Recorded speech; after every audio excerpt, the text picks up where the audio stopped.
Hello everyone, welcome back to day 33 of Polity Daily Drill. Let's begin. First question. Consider the following statements regarding the reservation in panchayats and municipalities in India. The number of offices of chairpersons reserved for the scheduled castes and the scheduled tribes in the panchayats at each level. So we have 3 levels of panchayats. So at each level should be in proportion to their population in the state. Now, yes, this statement is absolutely correct. Article 243 capital D talks about reservation for scheduled castes, scheduled tribes, as well as women. For SCs and STs, it's based on population. For women, not less than 1/3 seats must be reserved. Now, coming to statement number 2. Not less than 1/3 of the total number of seats amongst chairpersons in municipalities shall be reserved for women. Now, if you look at the statement in the first glance, it seems to be correct. But sadly, this is not correct. Why? Because in the municipalities, from amongst members, yes, not less than 1/3 seats must be reserved for women, but not for chairpersons. For or amongst chairpersons, the reservation will be in such a manner as the state legislature may by law provide. So there is no constitutional mandate. Article 243 refer to clause 4.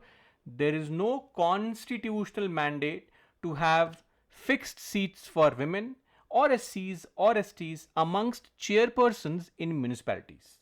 Though this is the case with respect to panchayats where the seats and the reservation is fixed. However, it all depends on the state legislature when it comes to reservation amongst chairpersons in municipalities. So 2 is wrong. Right answer A, 1 only. Moving on to question number 2. Consider the following statements regarding the present status of Schedule 9 of the Indian Constitution. It was added through the first amendment to the Indian Constitution. Absolutely correct. 1951. We had the addition of Article 31 capital B, which said that we'll have a separate box called Schedule 9. And if you place any law under Schedule 9, that law will be immune from judicial review. So 1 is correct. Statement number 2. Laws placed in the 9th schedule are immune from judicial review. Now the question says the present status, right?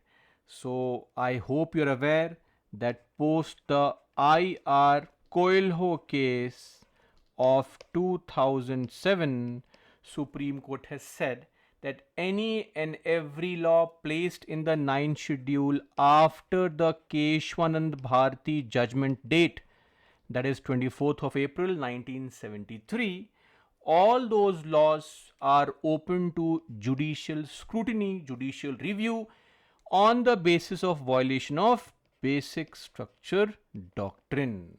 So 2 is incorrect. Right answer is A1 only. Which of the statements given above is or are correct. Moving on to question number 3.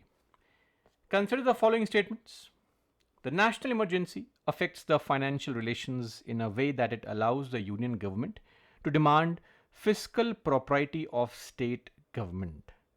And number 2, the declaration of financial emergency changes the allocation of tax share between union and the state government. Now, interestingly, both statements are right but have been interchanged. So, it is in the case of a financial emergency where what happens? In case of a financial emergency, the state governments will be asked by the center to follow what? Canons of financial propriety, meaning what? Demanding fiscal propriety, good behavior when it comes to money. Don't waste money. So this is a provision for financial emergency, Article 360. And the second one, which talks about how the allocation of tax share can be changed, it can be modified, it may be modified by the president is something that takes place during a national emergency, Article 354, Clause 1. So these two statements have been interchanged. This means what? One is wrong, two is wrong. So which of the statements given above is or are correct? Neither one nor two. Moving on to question number 4. Consider the following statements related to the legislative process in the state legislatures. A money bill can be introduced only in the state legislative assembly. Now, of course, we know this point is correct. Money bills can be introduced only in the lower house, either the Lok Sabha or the legislative assembly. And as a matter of convention, as a matter of practice, by a minister. So one is correct. Now, an ordinary bill, when rejected by the Legislative Council or amended by the Legislative Council but rejected by the Assembly, ends up in a deadlock.